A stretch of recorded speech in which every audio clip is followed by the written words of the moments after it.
Let's spend some time on Rassie Dussen, who at some point was a great contender for a strategic retired out at a point, but it wasn't going to happen because we've seen this before from Rassie. So was he feeling the pressure as much as say everyone else while watching that innings, Dale? Yeah, I think so. I think he was, but he's got this kind of like Iceman about himself. When you watch him, he really doesn't give away a lot away. And I know him well. I know that he backs himself to hit boundaries at the back end and catch up, and that's exactly what he did tonight.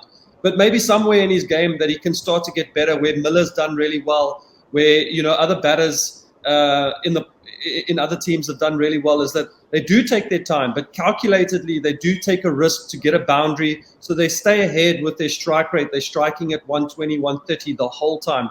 Rassie sometimes just gets trapped in that strike rate of 100 and then backs himself to try and catch up at the back end. When it comes off, it does come off like tonight. It's wonderful, and South Africa chased down 211.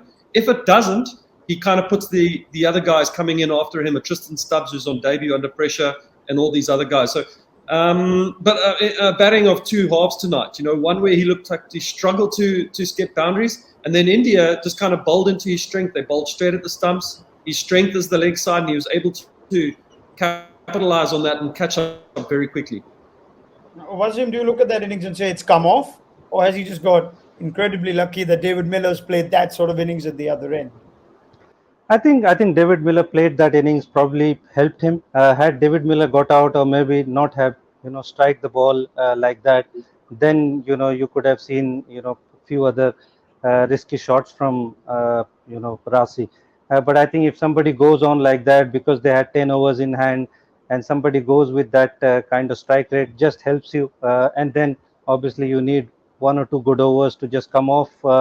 And then, like I said, when you're playing on that kind of a ground, even 14 and 15 and over with 3 or 4 overs to go, you back yourself that you are going to get it, and that's how he just probably timed that perfectly.